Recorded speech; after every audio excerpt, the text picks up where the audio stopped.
Fans అందరికీ నమస్కారం. And Andhra లాంటి ఫ్యాన్స్కి నమస్కారం.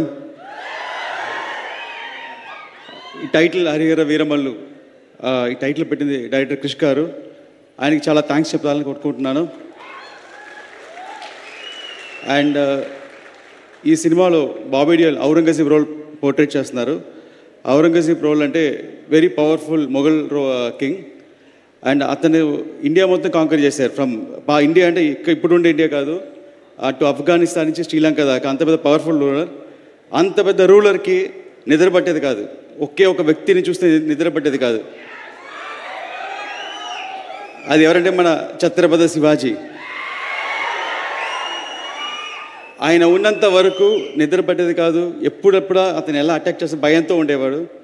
ఆయన ఒక ఫీవర్ వల్ల 1680లో చనిపోయారు.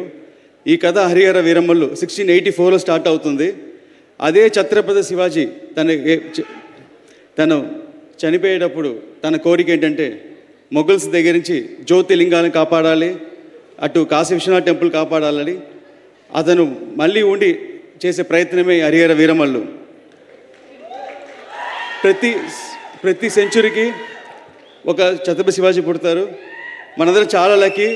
ఈ 21st సెంచురీకి మన పవన్ సార్ ఉన్నారు. We are very lucky. ఇలాంటి టైంలో మన సనాతన ధర్మం గురించి మన కోసం ఒకరు ఫైట్ చేసే మనలో ఉండేవాళ్ళు ఉండటం. అండ్ ఈ స్క్రిప్ట్ని ఎలా అనుకుని రాశానో, సార్ ఒక మంచి ఫైట్ తీసుకున్నారు ఈ సినిమాలో. ఒక 18 minutes ఫైట్. ఆ ఫైట్ అంశం చూస్తే రియల్గా బ్యాటిల్ ఫర్ ధర్మం మీకు కనిపిస్తుంది. దాని ఒక ఇన్స్పిరేషన్తో మొత్తం ఒక స్క్రిప్ట్ ఒక షేప్ మారింది. So thank you sir. And first ఆ ఫైట్ ఎడిట్ చేసి నేను డైరెక్టర్ త్రివిక్రమ్ గారికి చూపించాను. నేను చూపించగానే సారు ఒకసారి ఫీల్ అయ్యి నాకు చూడగానే కంట్లో నీళ్ళు వచ్చిందని చెప్పి అప్రిషియేట్ చేశారు. చాలా థ్యాంక్స్ సార్. అండ్ ఫాదర్ హేమరత్న గురించి చెప్పాలంటే ఒకే మాట, అందరూ వాళ్ళ పిల్లలకి ఆస్తి సంపాదిస్తారు, కానీ మా ఫాదర్ మంచి పేరు సంపాదించి ఇచ్చారు. ఆ పేరు వల్లే నాకు ఈరోజు పవన్ కళ్యాణ్ గారితో డైరెక్ట్ చేసే అవకాశం దొరికింది. చాలా థ్యాంక్స్ నాన్నగారు. Thanks Pawan sir. అండ్ ఒక చిన్న ఇన్సిడెంట్, సినిమా షూటింగ్ అంతా అయిపోయింది. ఒక 3 days ప్యాచ్ వర్క్ ఏదో ఉండింది. ఆ టైంలో సార్ ఒకసారి నన్ను పిలిచి ఇలా సినిమా చూడాలన్నారు. నేను ఒక సినిమా చూపించాను. ఒక 2 days నాకు కమ్యూనికేషన్ లేదు. సండే ఈవినింగ్ నాకు నెక్స్ట్ ఏం జరగబోతుంది, సార్ ఎలా ఫీల్ అయ్యారు ఏం తెలియలేదు, ఎలా ప్లాన్ చేయాలని తెలియలేదు. ఒక చిన్న లో ఫీలింగ్లో ఉన్నాను. అది ఆ ఫీలింగ్ వచ్చిన టైం ఏంటో తెలియదు. సడన్గా నాకు త్రివిక్రమ్ సార్ నుంచి కాల్ వచ్చింది.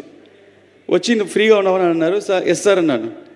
ఒకే మాట, ఇప్పుడే పవన్ సార్ ఇంట్లో నుంచి బయటికి వస్తున్నారు, నీ గురించి 2 hours చెప్పారు అన్నారు. చెప్పగానే అప్పుడు ఒక మాట, ఒక టెక్నీషియన్కి ఎంత సంపాదించి డబ్బులు ఇచ్చినా సరిపోదు, వాళ్ళకి కాంప్లిమెంట్ ఇస్తేనే ఇష్టం, నేను 2 hours కాంప్లిమెంట్ చేశారన్నారు. అవి నాకు తెలియని సంతోషం, కానీ నా కంట్లో టీఎస్ కారుతుంది. సో ఎవ్రీ సీన్ నేను సార్తో చేసేటప్పుడు సార్ దగ్గర ఒక గుడ్ అనిపించుకోవాలి, వెరీ గుడ్ అనిపించుకోవాలని చేస్తాను నేను.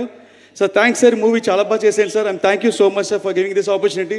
అండ్ మీ ఫ్యాన్స్ మేము అందరూ ఈ సినిమా చూసి గర్వపడతాం. Thank you so much.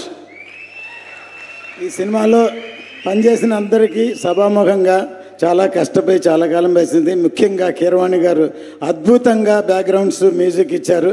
ఆయనకి సభాముఖంగా నా కృతజ్ఞతలు. ఇక కెమెరామ్యాన్ కీరవాణి గారికి, మన కెమెరామ్యాన్ గారికి, ఇక్కడికి పిలవగానే వచ్చిన మంత్రివర్యులు అందరికీ, మన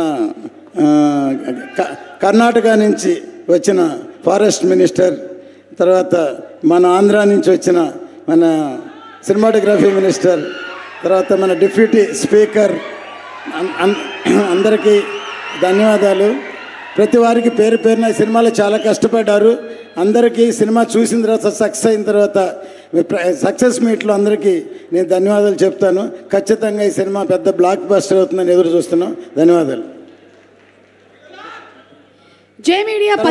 ఒక్క నిమిషం సార్, ఇక్కడ తెలంగాణలో ఈ మధ్య జరిగిన ఇన్సిడెంట్ వల్ల తర్వాత మాకు రేట్లు ఇవ్వలేకపోతే ఇక్కడ వచ్చున్నారు. ఆయనే నాకు మన రోహిన్ రెడ్డి గారు, ఆయన ఇప్పించారు. ఇమీడియట్గా ఈరోజు మనకి ఈ సభామూలంగా రేట్లు కూడా వచ్చాయి, స్పెషల్ షో కూడా వచ్చింది. థ్యాంక్ యూ చేస్తున్నాను. Thank you so much and అలాగే జే మీడియా నిన్నటితో 10 సంవత్సరాలు విజయవంతం